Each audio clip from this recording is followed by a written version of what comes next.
अगर आप सेबी के इस नए रूल को फॉलो नहीं करते हो तो आपको 25 लाख रुपए तक का जुर्माना लग सकता है, या आप इसे एक नुकसान की तरह भी समझ सकते हैं, क्योंकि सेबी का जो ये नया रूल 1 अप्रैल 2024 से लागू हो चुका है। ये जनरली जो सेबी नोटिफिकेशंस निकालता है, जो रूल्स बनाता है, वो ब्रोकर्स के लिए बनाता है, लेकिन ये जो रूल नया सेबी ने बनाया है ये इन्वेस्टर्स के लिए और ट्रेडर्स के लिए बनाया है। तो जो भी लोग सीरियस ट्रेडर्स हैं या जो भी लोग सीरियस इन्वेस्टर्स हैं, बहुत अच्छे अमाउंट में, ज़्यादा अमाउंट में ट्रेडिंग करते हैं, इन्वेस्टमेंट करते हैं, बहुत ज़्यादा बिजी रहते हैं ट्रेडिंग में या इन्वेस्टिंग में, उन लोगों को ये चीज़ समझने की बहुत ज़्यादा ज़रूरत है। अगर आपका थोड़ा बहुत पैसा भी लगा हुआ है और आपका कीमती पैसा लगा हुआ है तो आपके लिए ये इन्फॉर्मेशन जानना काफ़ी ज़्यादा ज़रूरी हो जाता है। और आपको ये भी मैं इस वीडियो के अंदर बताऊंगा कि क्यों आपकी एक गलती की वजह से आपको हाई कोर्ट का नोटिस भी यहाँ पर झेलना पड़ सकता है। तो गाइस देखिए, यहाँ पर इंडिया में जो है कैपिटल गेन्स का जो स्ट्रक्चर है वो काफ़ी ज़्यादा कॉम्प्लिकेटेड है। आपको शायद पता नहीं होगा कि कैपिटल गेन्स इंडिया में 2 तरीके का लगता है, लॉन्ग टर्म कैपिटल गेन्स और शॉर्ट टर्म कैपिटल गेन्स।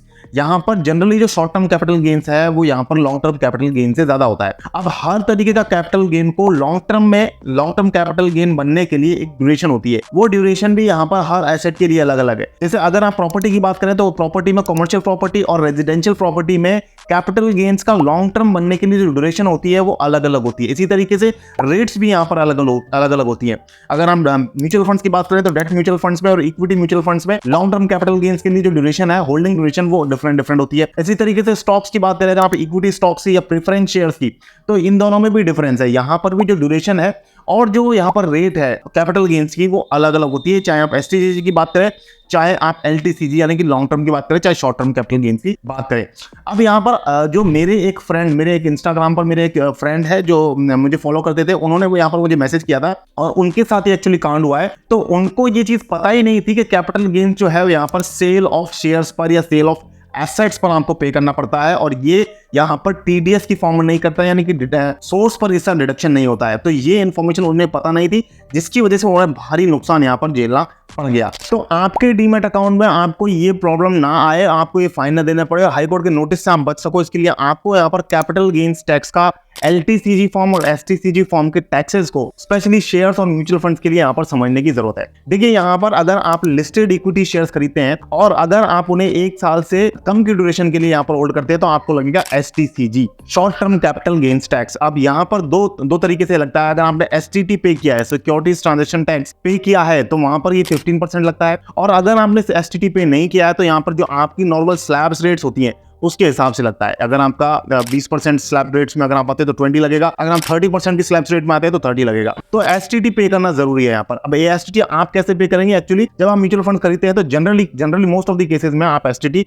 पे कर चुके होते हैं। शेयर जब आप किसी भी डीमैट अकाउंट से खरीदते हैं तो वहां पर भी आपके जो एसटीटी है वो एक्चुअली कट चुका होता है। इसी तरीके से जब आप बात करें long term capital gains tax की, तो अगर आपने किसी शेयर को या इक्विटी म्यूचुअल फंड को, मैं लिस्टेड शेयर्स की बात कर रहा हूं, यहाँ पर ध्यान रखिएगा, लिस्टेड इक्विटी शेयर्स की बात कर रहे हैं, प्रेफरेंस शेयर्स की या दूसरे किसी तरह के शेयर्स की बात नहीं कर रहे हैं। अगर आप लिस्टेड इक्विटी शेयर्स को खरीदते हैं और या इक्विटी म्यूचुअल फंड को खरीदते हैं और इन्हें 1 साल यानी कि 12 महीने से ज्यादा की ड्यूरेशन के लिए अगर आप होल्ड करते हैं, तो उस केस में आपके ऊपर यहाँ पर जो टैक्स हो जाता है कैपिटल गेन्स, वो long term capital gains tax हो जाता है। और लॉन्ग टर्म कैपिटल गेन्स में फायदा ये है कि यहाँ पर एक तो आपको 1 लाख रुपए तक के अमाउंट की छूट मिल जाती है, और साथ साथ यहाँ पर जो टैक्स की रेट है वो भी कम हो जाती है, यानी कि 10% हो जाती है अगर आपने एसटीटी पे किया है, और अगर आपने एसटीटी पे नहीं किया है तो 20% हो जाता है। तो ये आप थोड़ा सा इंश्योर कर लीजिएगा। हालांकि डीमैट अकाउंट्स के थ्रू जब भी आप शेयर्स खरीदते हैं तो वहां पर आपको डीमैट अकाउंट्स के थ्रू जो आप शेयर्स खरीदे, चाहे आप म्यूचुअल फंड्स खरीदे, वहां पर आपको एसटीटी जो है वो कट जाता है, ऑटोमेटिकली कट जाता है। आपको उसके लिए कुछ भी अलग से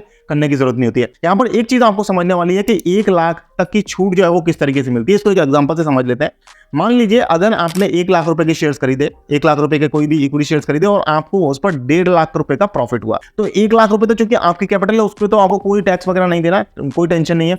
लेकिन 1.5 लाख रुपए का जो प्रॉफिट हुआ है उस पर आपको टैक्स पे करना पड़ेगा। लेकिन इसमें अगर आप ये लॉन्ग टर्म में आपने ये यानी कि 12 महीने से ज्यादा होल्ड करने पर आपने ये प्रॉफिट अर्न किया है, तो आपको इस 1 लाख रुपए पर जो 1.5 लाख का प्रॉफिट है, इसमें से 1 लाख रुपए तक आपको कोई टैक्स नहीं देना। उसके ऊपर जो 50,000 रुपए है सिर्फ आपको उसके ऊपर ही टैक्स पे करना पड़ता है। और लेकिन एसटीसीजी के केस में जब आप short term capital gains tax पे करते हैं तो उस केस में आपको यहाँ पर इस तरीके की कोई भी 1 लाख रुपए की या इनफैक्ट 1,000 रुपए की भी छूट नहीं मिलती है। वहां पर आपको पूरे अमाउंट पर जो भी आपकी प्रॉफिट हुआ है, जो भी आपकी अर्निंग हुई है, उसके ऊपर पूरे ऊपर आपको 15% की रेट से टैक्स पे करना पड़ता है। और यहाँ पर लॉन्ग टर्म कैपिटल गेन्स के टैक्स में केस में long term capital gains tax के केस में आपको यहाँ पर 10% की रेट से ही टैक्स पे करना पड़ता है। तो ये आपका एक फायदा हो जाता है यहाँ पर long term capital gains tax के केस में। तो यहाँ से आगे अब ये वीडियो बहुत ज्यादा इंपॉर्टेंट हो जाता है। अगर आपने इतना वीडियो देखा है और अगर आपने अब इस वीडियो को छोड़ दिया तो आपके दिए हुए 5 मिनट जो है ये वेस्ट हो जाएंगे। इसलिए मैं आपसे रिक्वेस्ट करूंगा कि आप पूरा केयरफुली आगे वाले पार्ट को आप देखते रहिए। मैं आपको बताऊं, एक्चुअली ये जो फाइन लगता है, ये जो नुकसान हो रहा है हमको 25 लाख रुपए का, ये सेबी के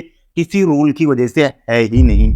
ये है एक्चुअली मार्केट में एक नए तरीके का फ्रॉड। अब मैं मानता हूं कि मैंने आपको सेबी के रूल के बारे में बताया और मैंने आपको अंधेरे में रखा, लेकिन ज्यादा से ज्यादा लोगों तक ये इन्फॉर्मेशन पहुंचाने के लिए ये जरूरी था। एक्चुअली एक नए तरीके का स्कैम मार्केट में चल रहा है जिसकी वजह से लोगों से 25-25 लाख रुपए तक ऐंठे जा रहे हैं। मेरे एक फॉलोअर मिस्टर किशोर चुंग को यहाँ पर करीब करीब 7 लाख रुपए का नुकसान इसकी वजह से हुआ है। उन्होंने मुझे इंस्टाग्राम पर डीएम करके बताया, वहां पर उनको 25 लाख रुपए का एक आईपीओ के अंदर कोई प्रॉफिट बता रहा था। कोई एक डीमेट अकाउंट था, कौन सा डीमेट अकाउंट था वो भी मैं बताऊंगा, वो फ्रॉड ऐप है उसके बारे में बताऊंगा। 25 लाख रुपए का इनको बताया जा रहा था उस ऐप के अंदर कि आपने जो आईपीओ में इन्वेस्ट किया था उसमें आपको 25 लाख रुपए का प्रॉफिट हुआ है। इन्होंने अब उसके लिए ये मांग रहे थे, ये जो ऐप है, जो ब्रोकर है, ये उनसे 25 लाख रुपए आप उनको देने के बजाय वहां से उनसे 7 लाख रुपए का कैपिटल गेन्स मांग रहा था। अब ये जो किशोर जी हैं, इनको एक्चुअली पता ही नहीं था कि कैपिटल गेन्स इंडिया में लगता क्यों, इसीलिए मैंने आपको कैपिटल गेन्स के बारे में बताया। देखिए 7 को अगर आप 25 से डिवाइड करेंगे तो आपको करीब करीब 33-34% का अमाउंट मिलेगा। यानी कि ये जो कैपिटल गेन्स मांग रहे हैं वो आपके प्रॉफिट का 33 से 34% है, जो कि है ही नहीं। मैंने आपको बताया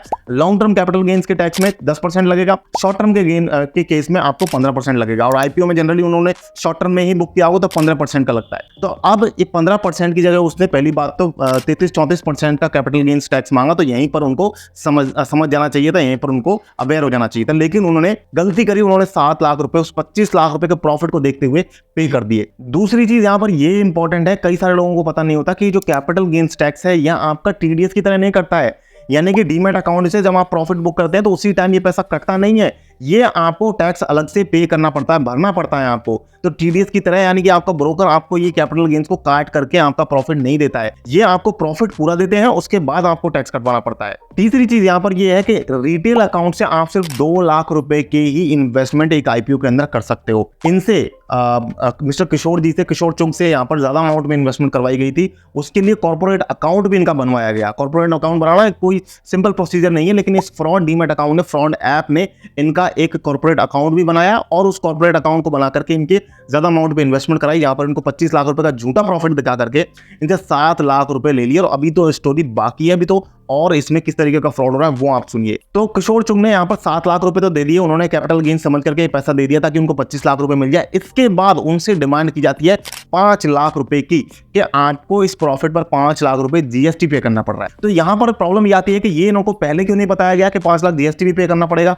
पहले क्यों सिर्फ 7 लाख रुपए बताए गए। तो ये एक एक्चुअली सोचा समझा स्कैम है। हालांकि किशोर चुंग इस पॉइंट पर आकर के समझ गए थे कि इनके साथ स्कैम हो रहा है, इन्होंने ये 5 लाख रुपए पे नहीं किए। ये अमाउंट अगर छोटा होता तो शायद ये पे कर देते। इसलिए यहां पर समझना ये जरूरी है कि इस तरीके के स्कैम से आपको बचना है।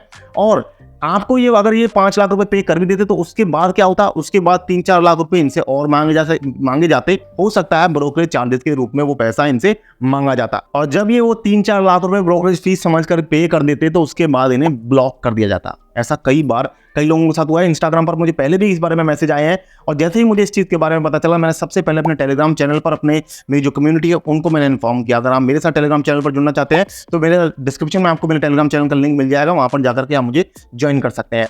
इसके बाद मैंने इनसे पूछा कि यार आपका जो ब्रोकर है, मुझे डाउट हो गया था, बहुत मुझे क्लियर हो गया था। तो मैंने इनसे पूछा कि आपका जो ब्रोकर है वो कौन है। तो इन्होंने मुझे बताया कि मेरा ब्रोकर है शेर खान। मैंने शेर खान का नाम सुना तो मैं समझ गया शेर खान एक अच्छा एस्टैब्लिश ब्रोकर है, बढ़िया नाम है, बढ़िया ब्रांड है, वो ऐसा नहीं कर सकते। तो मैं समझ गया कि उनके नाम का कोई यूज करके ये फ्रॉड आपके साथ कर रहा है। तो इन्होंने मुझे बताया और इन्होंने मेरे को लिंक भेजा, मैं स्क्रीनशॉट आपको डाल दूंगा। इन्होंने मुझे जो लिंक भेजा उसमें था psharekh.com ये करके था। तो जो एक फ्रॉड ऐप है, फ्रॉड वेबसाइट बनी हुई है, शेर खान के नाम का और उनके लोगो वगैरह का ये यूज कर रहे हैं और इस तरीके का फ्रॉड लोगों के साथ कर रहे हैं। मैं आपको इनकी वेबसाइट का यहाँ पर स्क्रीनशॉट भी डाल दूंगा जिससे आप अवेयर हो जाएंगे ये जो वेबसाइट है ये फ्रॉड वेबसाइट है। तो सिर्फ और सिर्फ गलत ब्रोकर चुनने की वजह से आपके साथ इस तरीके का फ्रॉड हो सकता है। तो आपको यहाँ पर सावधान रहना है और एक अच्छे सेबी रजिस्टर्ड ब्रोकर के साथ ही आपको डीमैट अकाउंट बनाना है। मेरे favourite demat accounts angel one और ज़ीरोधा के लिंक आपको डिस्क्रिप्शन में मिल जाएंगे, आप जाकर के वहाँ अपना डीमैट अकाउंट बना सकते हैं।